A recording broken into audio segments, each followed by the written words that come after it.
Hello everyone. Today I want to tell you about a very special coin, the 1979 D. Susan B. Anthony $1. Most of these coins are common. But some are rare. Some are worth a lot of money. I will tell you the full story, how they were made, what mistakes or errors can happen, and how much some of them sold for. I will try to make everything simple and easy so you can understand, even if you are new to coins. The Susan B. Anthony dollar was first made in 1979. The United States wanted a smaller dollar coin than the big Eisenhower dollar that had been used before. The Eisenhower dollar was large and heavy. People liked coins that are easier to carry. So the mint decided to make a smaller one. They picked the image of Susan B. Anthony, a woman who fought for women's rights and helped get voting rights for women in America. Having a woman on a circulating U.S. coin was a big deal. The design on the front shows her portrait, and the words, "Liberty, in God we trust, $1, and the date. On the back is an eagle landing on the moon, inspired by the Apollo 11 mission. The words on the back include, United States of America, e pluribus unum, and $1. The mint mark is important. D means the coin was made at the Denver Mint. There were also coins made at the Philadelphia Mint, which has no mint mark, and at the San Francisco Mint, marked S. For the 1979 D version, almost 300 million coins were made. That is a large number. Because many were made, most of them are not rare. If you have a worn 1979 D coin, it probably is only worth a little more than $1, maybe just face value or slightly more.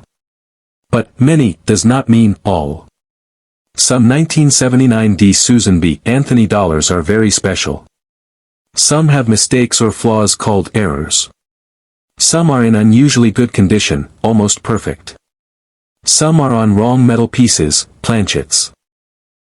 Meant for different coins. These special coins are the ones that can be worth big money, sometimes thousands of dollars or more. One kind of error is a wrong planchet. The planchet is the blank piece of metal before stamping the design. If a coin is mistakenly struck on a blank made for a dime, or a cent or a quarter, then the coin looks different. It might be thinner or thicker, or a different metal color. These wrong planchets are rare, because usually mint workers check and planchets are matched properly. When one of these shows up, collectors get very excited. For example, a 1979 Susan B. Anthony coin struck on a dime planchet sold for more than $10,000. That is far more than the usual value. Another error is an off-center strike. This means the design is not centered on the coin blank. Part of the design is cut off because the blank was not aligned correctly under the stamping machine. If the error is small, like only a few percent off-center, it adds little extra value. But if the design is very off-center, say 40 or even 70%, then the coin can look strange and very rare. Collectors like those, so value goes way up. Clipped planchet errors are also interesting. Sometimes part of the blank was missing before the coin was struck. The edge of the coin is cut off or missing. The shape might be curved or straight. These happen when the blank is cut poorly or punches overlap. If the clip is large, or is in good condition, the coin becomes more valuable. Another type of error is doubling or die doubling. The tools used to stamp coins are called dies. If a die has some defect, or if it strikes in a way that causes a clone or double image, a person might see doubling of letters or features. Sometimes the design elements appear duplicated. Also, there is something called die clash, when the two dies, front and back, clash without a blank between them and make ghost images. These ghost shadows are faint. These varieties are less dramatic than wrong planchets or big off-center strikes, but still interesting. If the doubling or die clash is strong enough and visible, collectors like it, and the coin may sell for more. Another thing some coins have is a weak or filled mint mark. The D mint mark might be shallow, filled, or smudged. This can happen if the punch used to stamp the mint mark is worn out, or debris or metal fills up around it.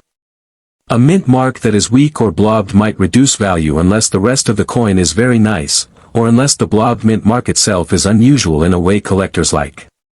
If the mint mark is very clear, sharp, that adds value. If it is filled or weak, that can lower value, but in some cases, coins with weak mint marks are collectible too, if rare enough. Then there is condition or grade. Even without errors, a coin in very good condition is more valuable. A coin that is clean, with all details crisp, no scratches or wear, shiny luster, clear lettering and images, that coin will be worth way more than a coin that is worn and dull. Coin collectors use grading scales to describe condition. For example, mint state means no wear, as though just made. Graded coins get numbers like MS65, MS67, MS68. The higher the number, the better the condition. A 1979D coin in MS65 might sell for hundreds of dollars if many people want it. But a 1979D in MS68 or higher, especially with unusual error or rarity, might sell for thousands or more. There was a known auction where a 1979D coin graded MS68 sold for about $12,250. That is extremely high. Most people's coins are nowhere near that. But that example shows what is possible when a coin is rare, error or variety is strong, and the condition is nearly perfect. Other rare ones, wrong planchet, off-center, clipped, etc., have sold for high thousands. When thinking of $20,000 value, that is possible for some coins in perfect condition with rare errors. But it is not typical.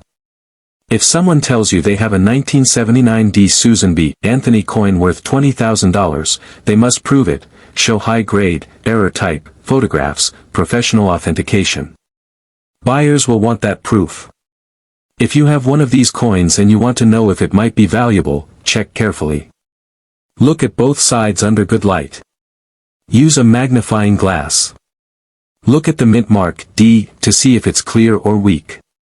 Look at the coin's edges to see if clips or missing metal. Look at the size, thickness, and metal color to see if it might be a wrong planchet. See if any letters or features are doubled. See if the design is off-center. Look at the condition. Are letters crisp, are details sharp, any scratches, any corrosion or wear? If all looks excellent, this might be a rare one. One thing to remember is authentication. If you think it's rare or error type, send it to a well-known coin grading service. They have experts who examine the coin, grade it, and sometimes certify that the error is real. That helps when you want to sell it or show it to collectors. Without authentication, someone might doubt the error or condition. Also remember market changes. What collectors like changes with time. What two people are willing to pay may vary. Even rare coins sell for less if there is not enough demand, or if condition or documentation is weak.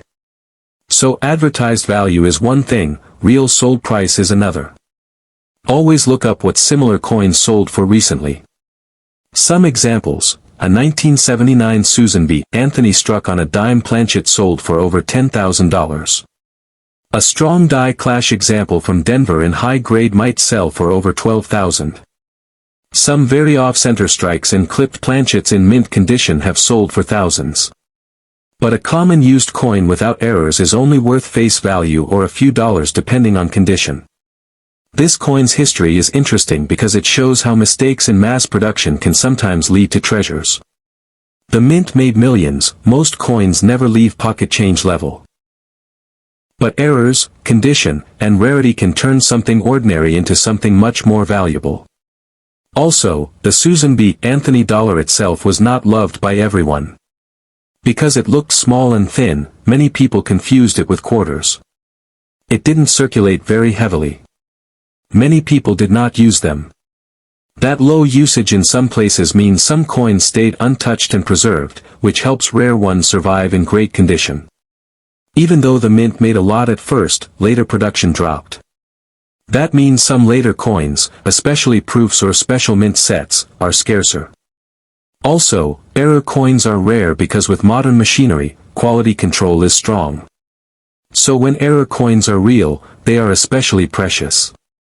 In the end, if you have a 1979D Susan B. Anthony coin, most likely it is worth about $1 in circulation.